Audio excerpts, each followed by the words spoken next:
Hello and welcome to Crimewatch Roadshow. It's the last week of the series and we still need your help to catch the criminals. Also today, the elderly postmaster attacked at knife point as he worked in his shop. He started shouting, "I'm going to kill you. Open the door, give me the keys." And how images from your phone could make all the difference to the fire service. Today, the Roadshow's moved to the Midlands, to Handsworth Fire Station in Birmingham. Tina DeHealy, it's your first morning with us. What are you up to? Hi Rav, well I am in the middle of a cannabis farm. It looks and even smells very realistic, but it's fake and it's used by the emergency services to train them how to deal with the very many real dangers found in illegal cannabis factories. Join me later for the full guided tour. Thanks, Tina. But first, can you help police and a grieving family solve a mystery that spanned almost 9 years? When I met Sergey, he was just like a normal guy. He was about 18, 19, I think he was. I was only 17.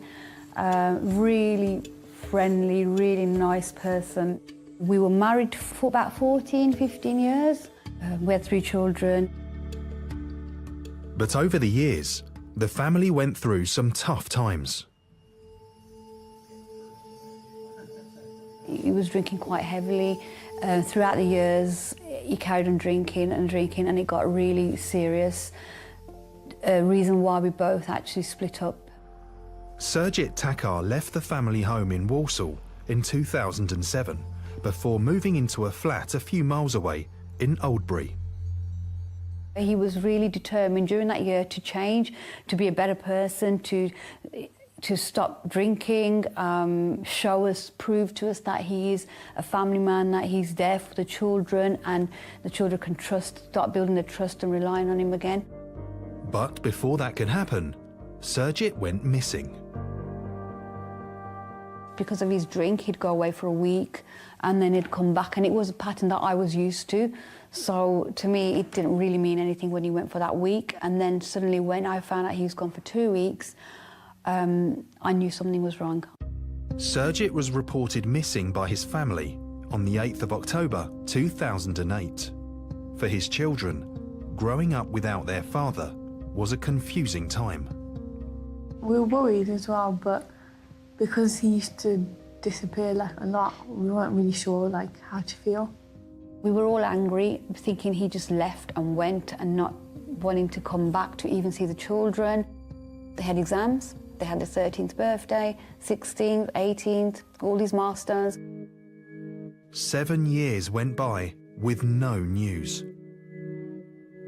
Then, in August 2015, their worst fears were realised. A police investigation is underway after a human skull was discovered near Junction 4 of the M54 at Telford in Shropshire. A forensic inquiry is now being carried out at the scene. The remains were found just to the side of me here by Junction 4, the M54, on the eastbound slip road, which runs towards the M6 in the Birmingham direction. These remains were found by workmen who were surveying the land here. To build up a picture of how long the body had been at the scene, police brought in forensic experts to analyse plant growth and other evidence. They were believed to be the remains of a male, aged roughly between 28 to 35 years of age. There were some Sikh bangles, which we believed the deceased had been wearing at the time of his death. On the TV, I saw the appeal. They showed some Sikh bangles, which I recognised straight away. I knew they were his. I saw them, I recognised them. The family contacted the police. A DNA sample from a tooth confirmed it was Sergit. It was just a normal day. I went to work and then suddenly I had officers visit me at work to let me know that they had found a body, to find out that he was actually buried for all these years, and it confirmed it was him. I mean, I went into shock straight away. I just couldn't believe it was him. Mixed emotions, because we didn't really know how to feel as well. Because he'd been there for so long ago, yeah. I think, yeah, we're probably still in shock now, to be honest. To be told that his remains had been there for a long time, My emotions just, I think they all, from being angry, just went into guilt, and like the fact that I'd thought in my head that he just left us and everything. So I think it was a lot of guilt at the time. It still is, to be honest. Tests confirmed that Sergit had suffered injuries to his face, ribs and wrist, all consistent with some sort of trauma. When he went missing in 2008, traces of blood had also been found at his home. The site where the remains were found was clearly a site where they'd been disposed of, as opposed to somebody falling or coming accidentally across their death at that location. This, supported by the bloody tissue from the address and the circumstances around Sergit not being seen since 2008, led this to be a suspicious death. Police are now appealing to the local community where Sergit spent the last few months of his life to help them solve what they believe to be a murder. We need answers. Yeah, really. we just want to know what happened. And Why did it happen? yeah. Someone out there, please, for my children's sake, for my sake, if you know anything, no matter how small it is, just please come and let the police know, let somebody know. They've lived a life without their father for all these years, without any answers and questions. I just want them, I want what's best for, obviously, for all of us, for our children, and for Sergit to rest in peace. Detective Inspector James Monroe is with me now. You saw there just how determined Sergit's family are to find his killer. What more do we know about the type of lifestyle he was living? Well, we know that Sergit was living a very chaotic lifestyle at the time of his disappearance. He was drinking heavily and he'd also run up some debts. I'm really keen to speak to people who may well have information regarding those issues that he had at the time and to come forward so we can bring some peace to Sergit's family. Now, of course, it happened a long time ago, but it's possible someone may have seen something suspicious around the time his body was dumped. Remind us where it was found. That's right, junction 4 of the M54, that's in the Birmingham direction on the eastbound slip road, was where Sergit's remains were found. Keen to speak to anybody who may well have seen suspicious activity around October 2008, the time of his disappearance. And James, what other information are you hoping for in this case? I'm really keen to speak to people who have specific information regarding Sergit's disappearance. He went missing on the 1st of October 2008 now from his address in Bomford Road in the Albury area of the West Midlands. And I'm really keen to speak to people as well who may well have information regarding his lifestyle, particularly he's frequenting the temple on the Soho Road in the inner centre of Birmingham, and that's really key for us. And you are particularly keen to hear again from someone who contacted you last year. That's correct. 25th of January last year, we had a call to the incident room with somebody with some specific information regarding this case, an anonymous male caller. That person, unfortunately, was cut off before they were put through to the investigation team. I'm urging that person to come forward again today, and obviously their call will be treated in strictures of confidence. James, thank you very much. If you have any information that could help, please do get in touch. You saw how desperate Sergit's family are for answers. The lines are open now. Rav. Thanks, Dana. Time now for our roundup of criminals caught on CCTV. So take a look and see if you recognise any of these faces. This guy driving his soft top is here for the second time today to sell his laptop and mobile phone. When the deal goes pear-shaped, he decides to head home, keeping hold of his gadgets. But he's being blocked in by a van just off camera, and he's in for a shock. 4 robbers get out and swarm his car. What you don't see is a man pointing a gun straight at the victim. Then they go for him. Ripping his jewellery and watch away, they ransack the front and back seats, even the boot. Once satisfied, the robbers take his car keys, leaving the victim pleading for them back. Eventually, they made off with over £8 grand's worth of goods and threw the guy's keys on the floor. If you think you know who these men are, then we need to hear from you.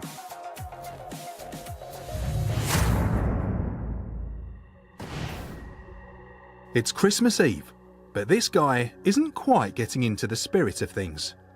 He forces his way into a mosque in central London, and it looks like he's on a mission. Kicking in the locked office door, he scrambles around looking for things to pinch.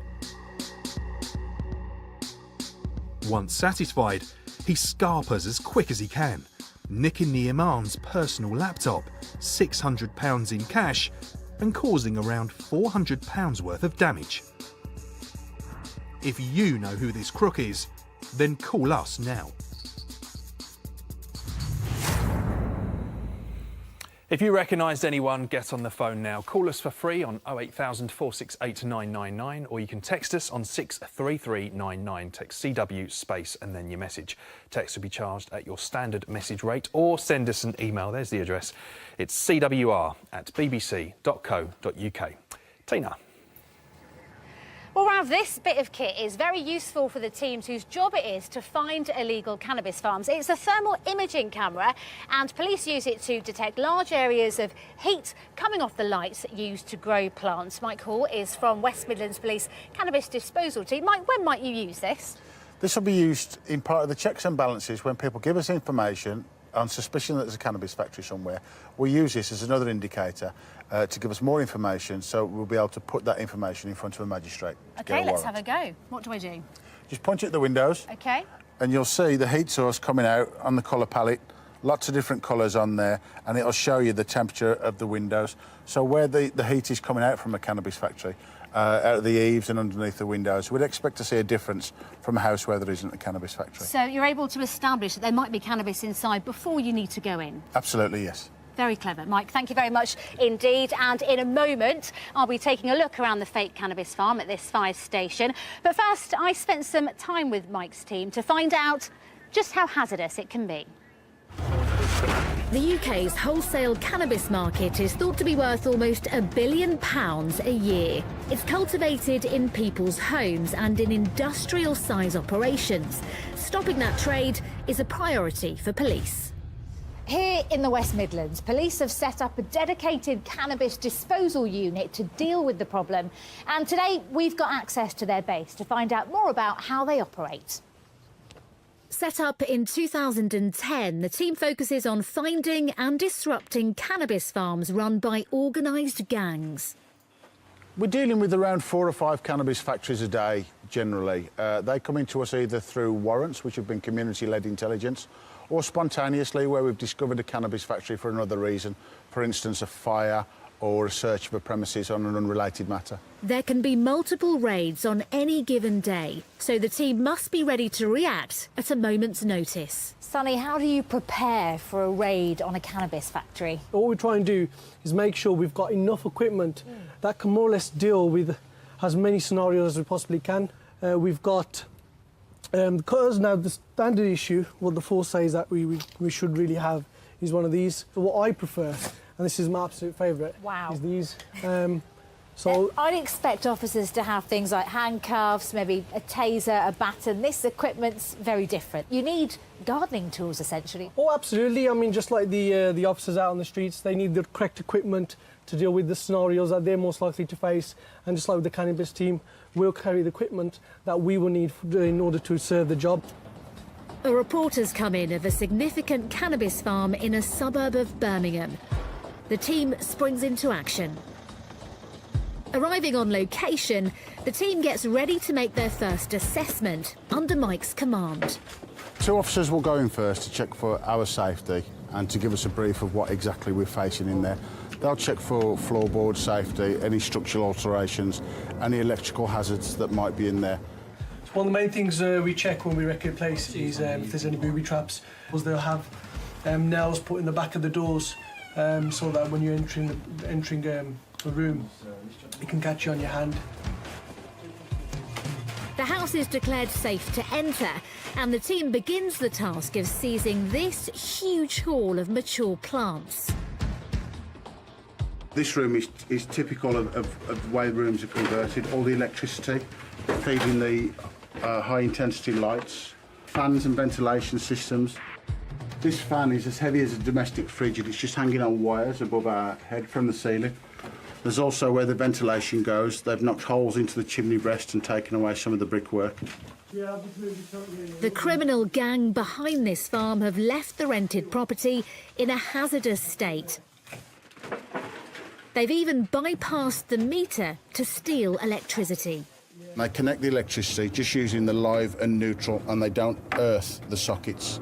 So potentially every bit of metal in this premises could have been electrified, including the radiators and the taps.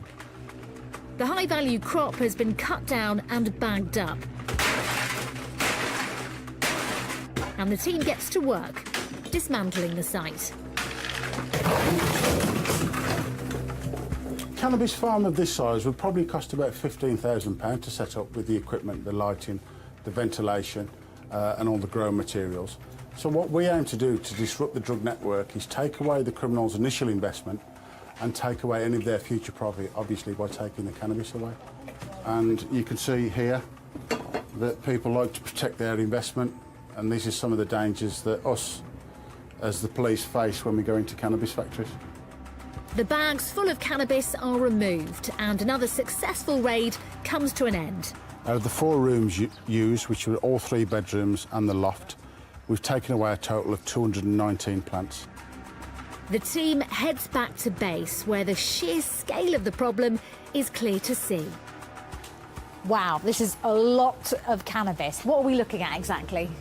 We're looking about a month's haul off the streets of the West Midlands here. There's around 6 tonne. So what's its commercial value? A street value could be as much as about £60 million worth. Just from a month's haul?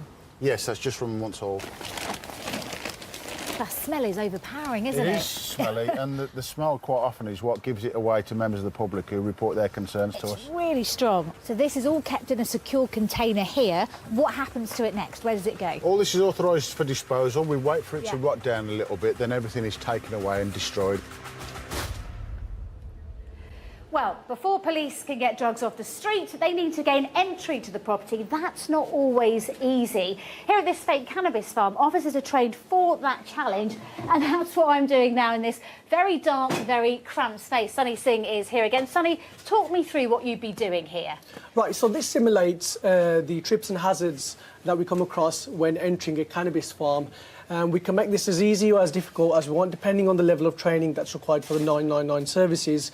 However, in a real-life scenario, the space can be very confined, and we could even end up being on our hands and knees and to access places like the attic or loft. As you can see, there's a lot of things that we need to be aware of. The equipment that's over your head, we've got live wires just behind you, and also the things that are on the floor. So we need to remain vigilant at all times. OK, Sunny, thank you. Thankfully, I don't have to crawl through here, but I do have to come down this ladder into the cannabis farm itself. And hopefully, oh, tricky, Michael should be waiting for me at the bottom. Here we go. Right, so this is it. Mike, it's very cramped in here. So that's the real cannabis, real cannabis plants that you see a few weeks ago. And this is the fake stuff, plastic plants that you use here. How does this place help prepare people for the real thing? It's exposure training for 999 services, so we can highlight all the different hazards, all the different risks involved in entering and dealing with a cannabis factory.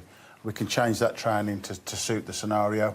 We can do casualty evacuation from here, or even simulate fires or electrical hazards. Some of these cannabis farms are really secure, though, and pretty difficult to get into. Very difficult to get into. We use specialist method of entry equipment. Things like this, for instance. This battering ram. Which is a battering ram for a door. Oh, that's really heavy. OK, It's take really that heavy. back. And how many cannabis farms would you be coming across typically? We can see as many as 3, 4 or 5 in a day sometimes. It all depends on the level of information that the community are passing to their neighbourhood teams or to Crime Stoppers. It's those that give us the concerns to react to the problems that they're seeing. And give us some examples of some of the most extreme ones you've been to. We've seen as many as 8,000 plants in a disused factory in Coventry. We've seen ones that have caught fire. We've seen 4 houses that have been knocked together through their walls. We've seen cannabis farms underneath houses where they've removed all the supporting walls in the houses. And we can actually have a look at some footage of one you attended not that long ago with a fire. That's right. OK, Mike, thank you very much indeed. And a little later on, I'll be finding out how the fire service deals with blazes at cannabis farms.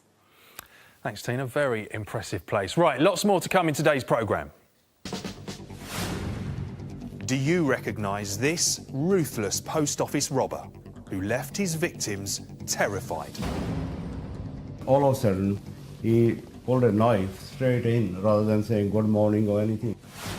And Paul Foster was killed whilst walking to work. Police need to trace a driver who fled the scene of the fatal crash.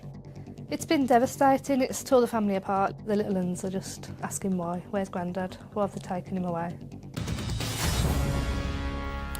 But first, police in Manchester are looking for 2 thieves who mugged a disabled pensioner on his way home from the shops. 74-year-old Pete Walker relies on his mobility scooter to get around after surviving a brain hemorrhage 6 years ago.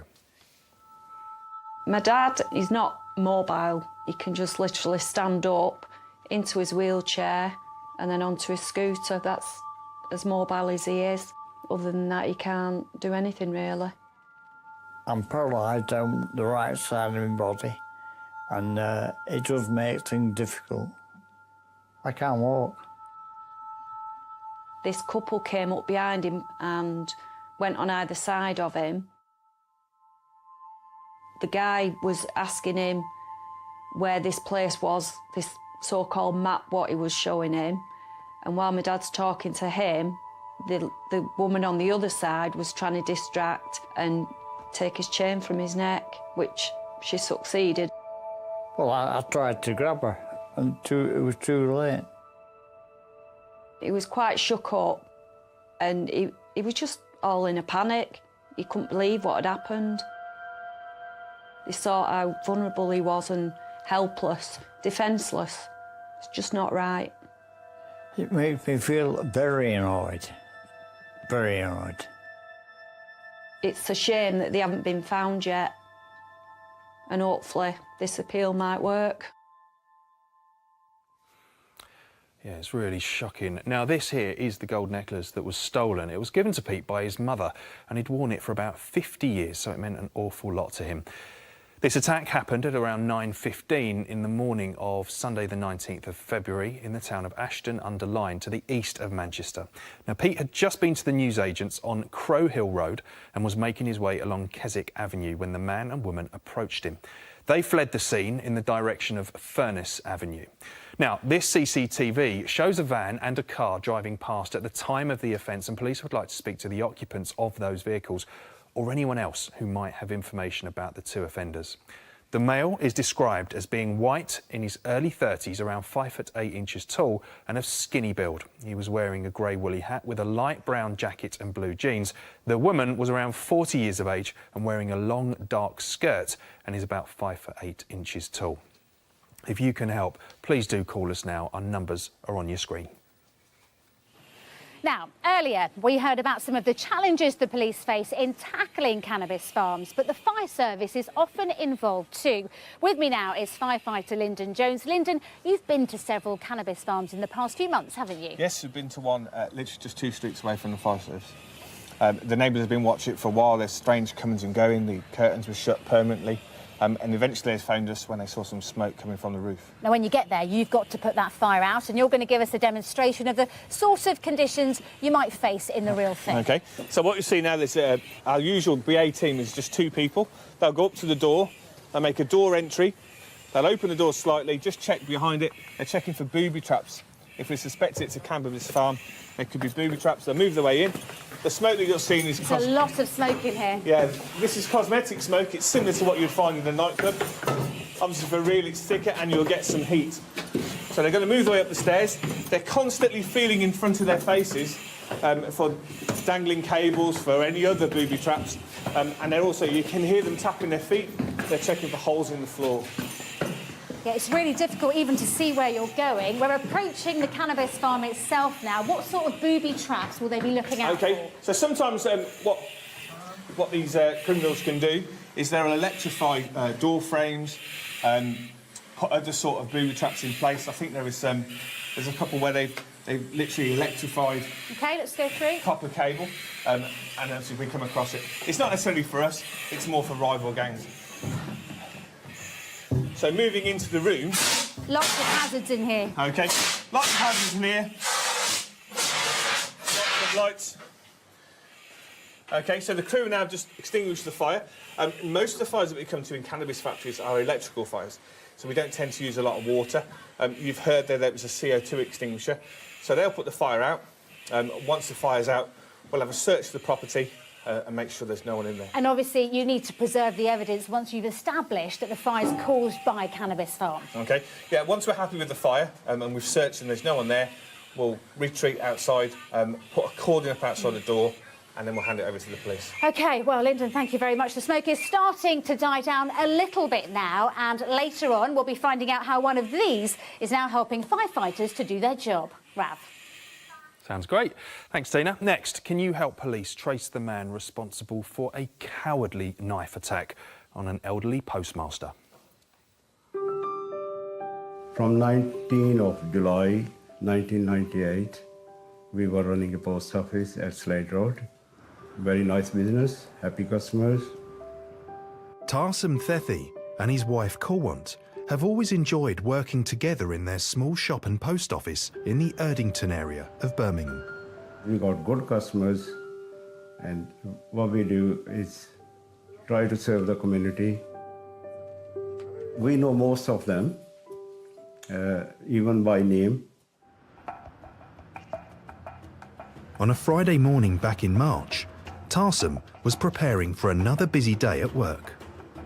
It was just like any other day, and we just opened the shop.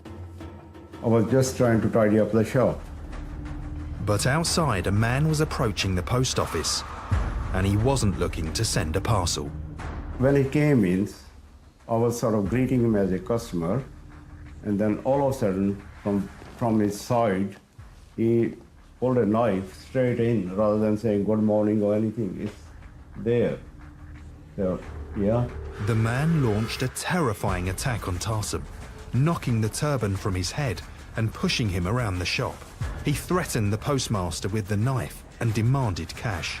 He started shouting, I'm going to kill you. Open the door, give me the keys. I will kill you, give me money. The attacker grappled with Tarsum, pushing the knife against his neck. Behind the counter, Corwant watched in horror. All of a sudden I saw my husband without a turban. I said, oh, there is something wrong, you know. And after that I saw the lad coming towards the screen of the post office, and I just hit the alarm.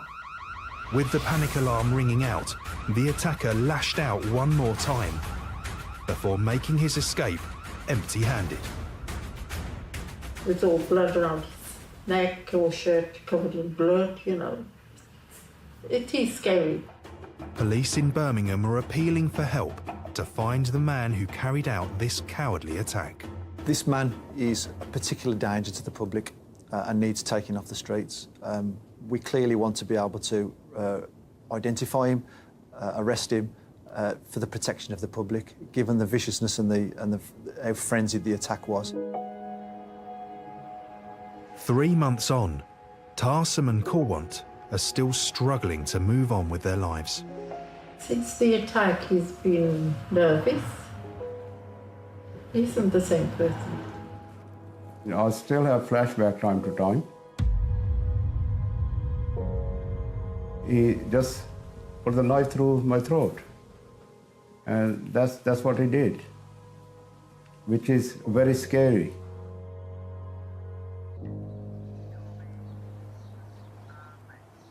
PC Alan Reeves joins me now. A horrible attack that's had a real impact on the victims. Yes, this was an extremely violent and nasty attack on Mr. Teddy, who is a popular and well-respected member of the local community. The emotional and psychological damage this has done, not only to him, but to his family and his wider family, is unbelievable. It's terrible. Remind us where and when this happened. Yeah, so this happened on Friday, the 17th of March this year. It was at the post office on Slade Road in Birmingham. It happened around 9:20 in the morning, so there would have been lots of people around. It's a very popular street, so there would be lots of people around at that time in the morning. So I'd urge anybody that saw anything on that morning to contact us. Now, one positive, you have got good CCTV footage of this man. What do we know about him? Yeah, he's a white male. He's around 6 foot 2 inches tall. He's around 28 to 34 years of age. He's very slight build, and he's got fair, short hair, and he was wearing a very distinctive full-length camo type jacket, and he was also wearing 3/4 length navy trousers with a black baseball cap. Do you think he's local to that area of Birmingham? No, we don't think he's local. We think he may have been visiting somebody. Perhaps he was staying over with somebody in that area at that time. What I would do is urge anybody that knows him or recognises him to contact us as soon as they can. And given how awful this attack was, are you concerned that he may strike again? Clearly, looking at, you see the footage, clearly he's a violent man. He's got no qualms about both carrying the knife in public and using it against somebody. So we would urge anybody to contact us so that we can arrest this man and take him off our streets. Alan, thank you very much. If you have any information that could help, please get in touch. And it's worth saying that if you're a victim of any crime, you can contact victim support on 0808 1689 111. Rav. Next, in our increasingly connected world, we rely more and more on computer systems, but they can be vulnerable to hackers looking to extort money. In the past few months, the UK's Parliament, hospitals and biggest companies have become victims of a growing threat. The NHS is the victim of a major cyber attack. A cyber attack is sweeping across the globe, taking systems offline. Malicious programs have infiltrated their computer systems, taking control of confidential data and holding it hostage. It's called ransomware, and it's a crime on the rise. In a moment, I'll be talking to DI Mick Dodge from the City of London Police, who'll be telling us about this growing problem. But first, I'm joined by Liz Gibbs-Murray from Bridgend, who just this year you were a victim of this yourself. What happened? Yes, we were out of the office and we got contacted by the office to say that our files were disappearing and we'd been subject to a ransom attack. Now, this is an accountancy firm, so you're looking after lots of people's private details. How did this make you feel when this happened? Very vulnerable, very angry. They wanted £4,000, which we decided to pay. So very upset, very annoyed. And you did pay the money, and that still didn't help? No, we didn't get anything back in return. OK, I mean, it's just awful what happened to you there. But Mick, explain to us, please, what is ransomware and how does it get on people's computers? Yeah, so it's malicious software that's going to lock you out of your files or encrypt your data, so you won't be able to access anything like your documents or your photos. The most common way of it getting onto your computer is by opening an attachment or clicking on a link that's been sent to you from a cyber criminal. OK, and we can see an example of what that may look like here. I mean, it's almost like they're making a joke out of it. Of course, there's nothing funny whatsoever about this. Oops, your files have been encrypted, it says. And it says what you have to do to get your files back. And on the left, you can see some sort of timer as well. Yeah, there's a countdown timer there to put you under more pressure to pay the money across. Which, in your case, still didn't help. So is paying it ever a good idea? It's never a good idea to pay the money, as sort of you found out, unfortunately, Liz. You're giving money to criminals. There's absolutely no guarantee you'll get access to your files back as well. So how can victims help not be a victim of this in the first place? Yeah, so prevention is definitely better than cure. There's some really simple and free steps that you can take. So firstly, make sure all your software and apps are up to date. Make sure you use antivirus and keep that up to date, both of which you can do by turning on the automatic updates option. A lot of that's free as well, isn't it? Yeah, a lot of that's free. And finally, make sure you back up the really important data so you can get it back if the worst happens. You can do that on an external hard drive or into the cloud. That's actually quite an easy thing to do, Liz, isn't it? You don't have to be particularly computer savvy to do something like that, which I'm not. I put my hands up, but you could do that. Some nice advice there. And Mick, what would you advise? Would you advise people to report this to you all the time? Yeah, absolutely. Report it to Action Fraud if you get hit by ransomware. If you want more information, you can go to the Action Fraud website or follow at Cyber Protect UK on Twitter every day this week for more info. Because there's you're doing a campaign this week? Yeah, we're launching an information campaign this week, so every day you can get more information about ransomware and the detail of how to protect yourself. Definitely worth checking out there. Mick, thank you for your advice over the last 4 weeks and thanks for joining us, Liz. Let's go back now to Tina. Next, police here in Birmingham really need your help to track down one of the drivers involved in a horrific crash that killed a grandfather as he was walking to work. He was a lovely man. He was a big family man, kind, caring, would do anything for anybody. Yeah, he's everything a granddad should be. It's a brilliant dad. Shortly before Christmas, 61-year-old bus driver Paul Foster was walking to work for an early morning shift. At the same time, a white van and dark-coloured car were driving towards him. Just metres away from Paul, the two vehicles collided. The white van spun off the road, hitting Paul and killing him instantly.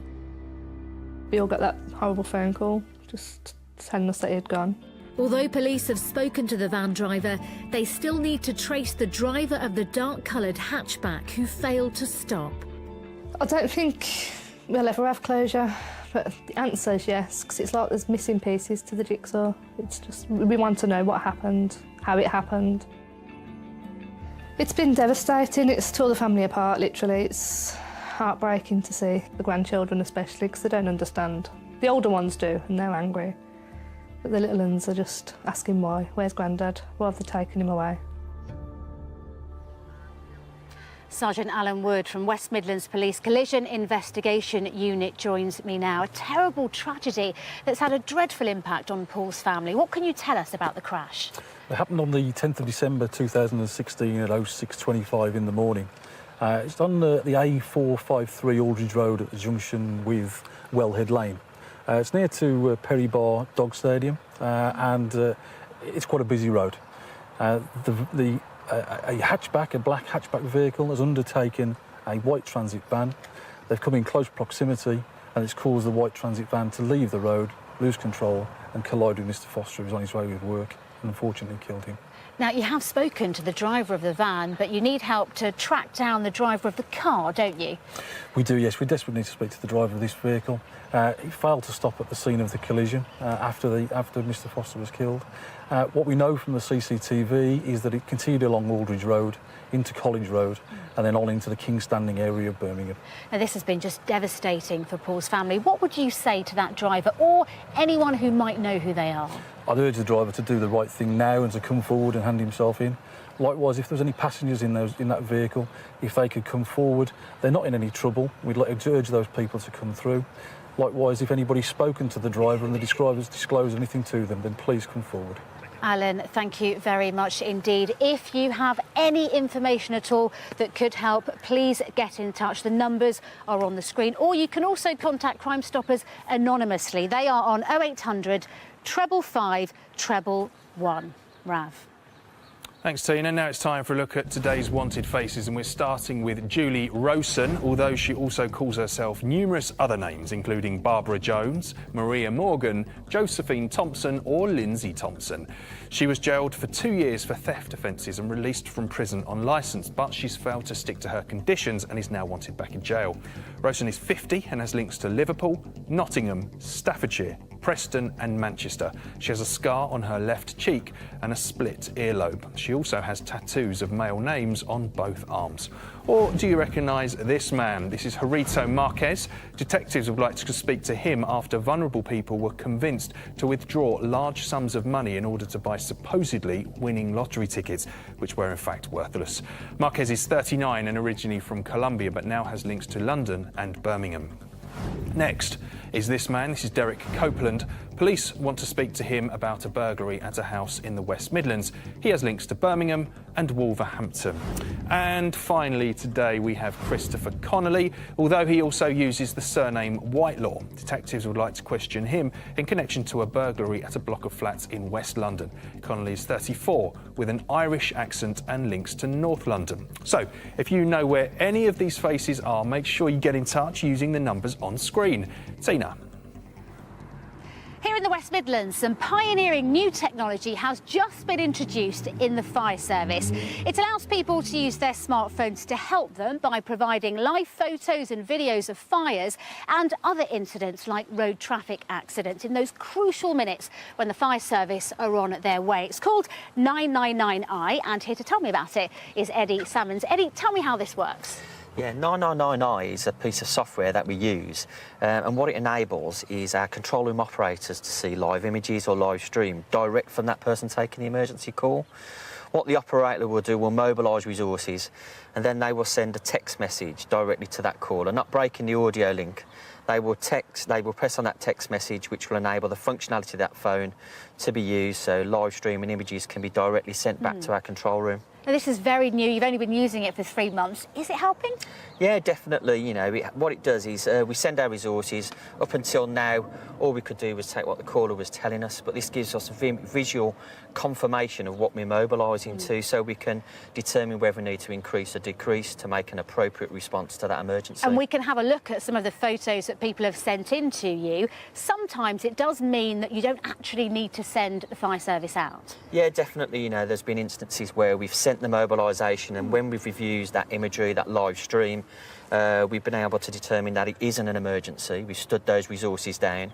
Those resources are then being available again to respond to any other emergencies you receive at that time. Yeah, it's important to say you can't cheat this, so you can't send a photo that was taken somewhere else or at another time. No, the functionality of this software is designed so that what we get is what the actual caller is seeing and sending us, and it is constantly updated and reviewed to make sure that that security is always in place. And are you hoping something like this will be rolled out to fire services across the country? Yeah, definitely. West Midlands Fire Service Research and Development Team sort of went through the development and produced this piece of software with Capita, and now what we're looking at is that others see the benefits that we're getting from using 9999 in the West Midlands. Eddie, thank you very much. Very impressive stuff. Rav. Time now for a quick update, and detectives tell us that so far this series they've made arrests for robbery, kidnap, drug offences and also arson, and that's all as a direct result of the information that you've given them. Plus, you may remember last week detectives wanted your help as they tried to identify a murder victim whose body was discovered back in 1971 in Burton-on-Trent. Well, the investigation was focusing on a man who went missing from North Wales just a few months before the body was found. As a direct result of the appeal, the family of that missing man have come forward, and police say DNA tests will now be carried out to confirm whether they are the same person. Brilliant news. Please do keep those calls coming in. Tina, tell us, where are you tomorrow? Well, Rav, I will be heading just up the road to West Midlands Police Dog Training Unit.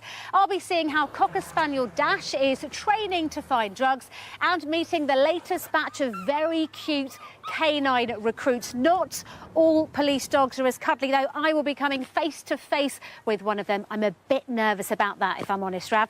Find out how I get on tomorrow. Good luck with that. For more details about the crimes on today's programme, go to our website. But before we go, here's another look at this morning's Wanted Faces. Any of them look familiar to you, then pick up the phone and tell us where they are. We're back tomorrow morning just after breakfast. Until then, take care. Bye-bye.